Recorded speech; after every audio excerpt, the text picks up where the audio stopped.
Fala, torcedor vascaíno! O dia amanheceu agitado em São Januário e tem muita coisa quente pra gente falar sobre o nosso Vasco da Gama. Vamos direto ao ponto. A grande dúvida que paira no ar é sobre Felipe Coutinho. Fica ou não fica? O contrato do meia termina no fim de julho e a movimentação já começou. O empresário do jogador está em solo inglês justamente para resolver essa situação com o Aston Villa. A ideia é clara: rescindir com o clube inglês e assinar um novo contrato definitivo com o Vasco. E pelo que a gente sabe, o próprio Coutinho quer continuar no Rio. Tem negócios pessoais por aqui, tem raízes e, acima de tudo, tem vontade de vestir a Cruz de Malta. A diretoria do Vasco vê essa permanência como prioridade e já está se movimentando para transformar esse desejo em realidade. Enquanto a novela Coutinho ganha novos capítulos, outro nome chama a atenção: Léo Jardim. A renovação do goleiro virou um impasse e o problema vai além do salário. O Vasco ofereceu um valor alto, cerca de R$800 mil por mês, além de luvas, o que o colocaria entre os goleiros mais bem pagos do país. Mas o staff do jogador quer mais. Falas em 1,5 milhão até 2 milhões mensais, o que o clube não aceita. E tem mais: o empresário de Léo Jardim, Paulo Pitombeira, ainda tem valores a receber de transações antigas envolvendo João Vitor e Maxime Domingues. Esses valores estão presos na recuperação judicial do clube e isso está emperrando qualquer avanço. Ou seja, enquanto Coutinho parece encaminhar uma permanência, Léo Jardim trava. E não para por aí. A situação de Dimitri Payet também entrou no radar. O francês, que mal tem sido utilizado, está na França resolvendo questões pessoais e, ao que tudo indica, não deve mais vestir a camisa do Vasco. O contrato dele vai até o fim de julho, mas a diretoria já negocia uma rescisão antecipada. Faz sentido! São só mais alguns jogos pela frente e o rendimento do meia tem sido abaixo do esperado: 17 partidas, só 4 como titular, 3 assistências e nenhum gol. Para um jogador que recebe mais de 1,5 milhão por mês, o custo-benefício é bem ruim. A ideia do clube é liberar o atleta, aliviar a folha salarial e abrir espaço para novas contratações na próxima janela. Enquanto isso, o caldeirão de São Januário tá de cara nova. Com a pausa nos jogos, o gramado tá passando por um tratamento intensivo. O sol forte em São Cristóvão costuma prejudicar a cor e a qualidade da grama, então o clube decidiu agir. A revitalização vai deixar o campo ainda melhor pro retorno da equipe. E isso é fundamental, já que o São Januário é uma das armas do Vasco na temporada. A grama, além de mais bonita, vai oferecer condições ainda melhores para o time desempenhar seu futebol.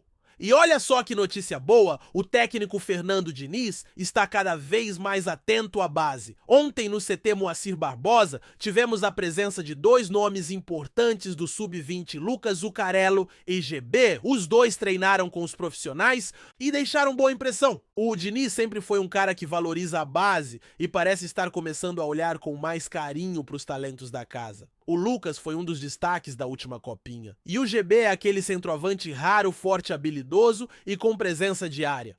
Essa integração é fundamental, ainda mais nesse momento em que o clube busca reforços internos. Essa movimentação na base é um bom sinal.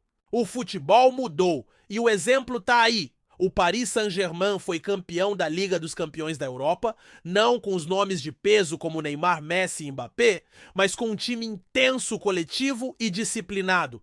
Passaram por gigantes como Arsenal, Liverpool e Inter de Milão e mostraram que hoje, mais do que talento, é preciso intensidade. E isso também vale para o Vasco. A torcida começa a questionar se vale a pena insistir em nomes como Coutinho e Payet, que tem técnica, mas não tem mais aquele ritmo acelerado exigido pelo futebol moderno.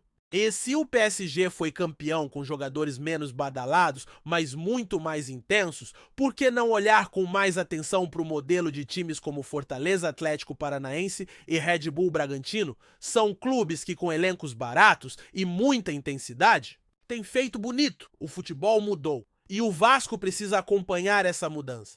Manter jogadores que já não têm o mesmo ritmo pode ser um erro estratégico. Por isso, a movimentação em torno do Coutinho precisa ser pensada com cautela. Ele quer ficar, o clube quer que ele fique, mas será que vale a pena? Ou será que o Vasco precisa pensar em um projeto mais dinâmico, mais agressivo e principalmente mais jovem? A verdade é que a próxima janela promete muita coisa. Com saídas se confirmando e pendências sendo resolvidas, a diretoria terá a missão de reforçar o elenco com inteligência. A base pode ser uma solução, mas também será necessário buscar peças pontuais no mercado. E, claro, resolver questões como a de Léo Jardim, porque se o time quer brigar lá em cima, precisa de estabilidade dentro e fora de campo. Fique ligado, porque o cenário está em ebulição.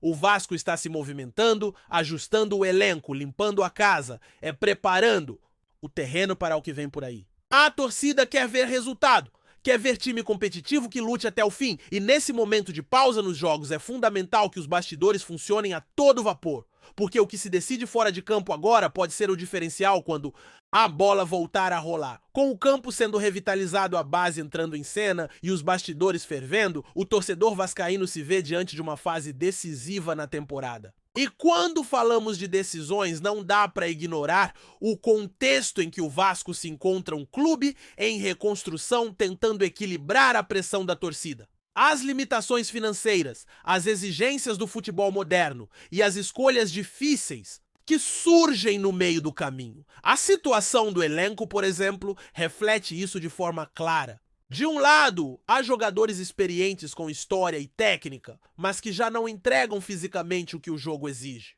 Do outro, há jovens com gás, velocidade e fome de bola, mas que ainda estão em formação.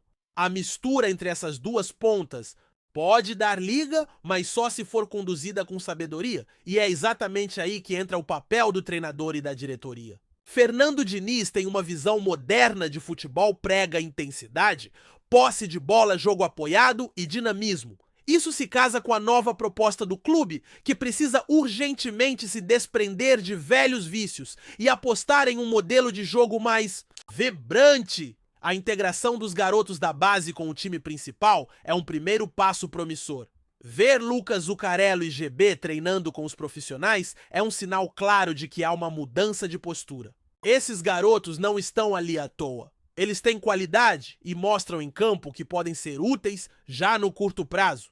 O torcedor que há muito tempo clama por mais chances para a base, finalmente começa a ver isso acontecer.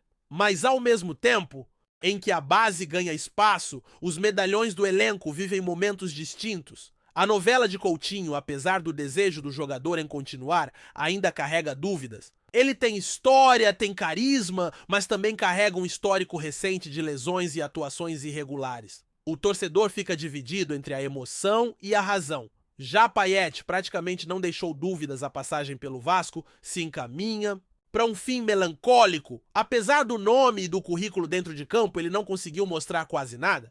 E o próprio clube já reconhece isso, buscando uma rescisão antes mesmo do fim do contrato. A diretoria entende que não vale a pena manter um jogador caro pouco utilizado e que já não faz parte dos planos futuros. Essa decisão, embora difícil, é necessária.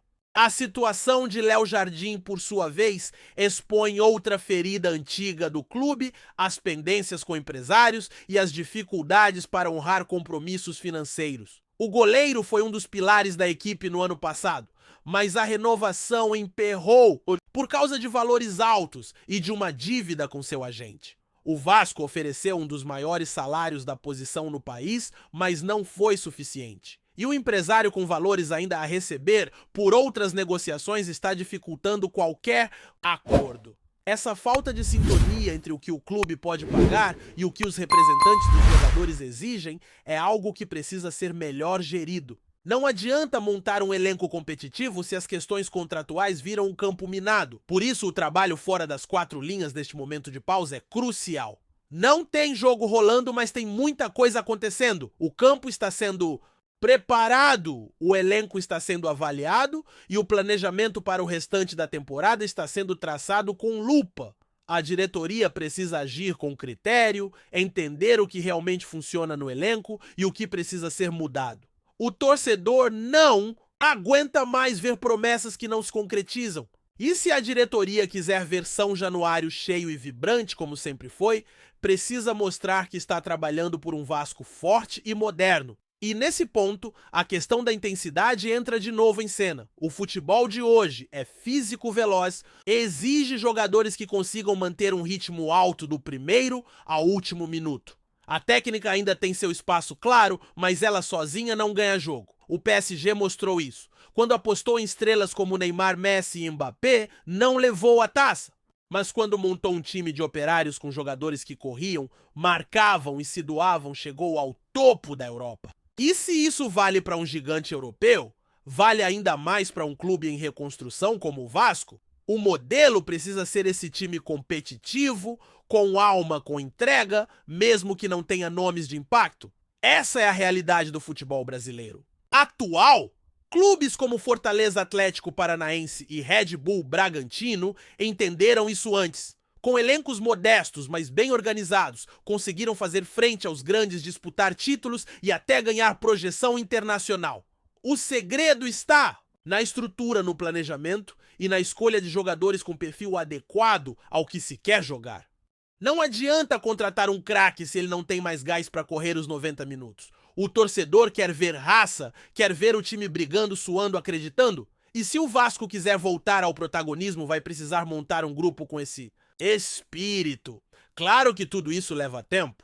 A reconstrução não é da noite para o dia, mas os sinais precisam ser claros. A base sendo usada, contratos sendo resolvidos, elenco sendo enxugado, reforços pontuais sendo buscados. Tudo isso faz parte de uma engrenagem que precisa funcionar bem para que os resultados apareçam dentro de campo. E a pausa nos jogos por conta do calendário internacional pode ser uma bênção disfarçada. Dá tempo para organizar a casa melhorar, o gramado observar os jogadores com calma e tomar decisões mais assertivas. O torcedor, por sua vez, segue fazendo seu papel, comparecendo, apoiando, cobrando e acreditando, porque quem é Vasco de verdade não abandona.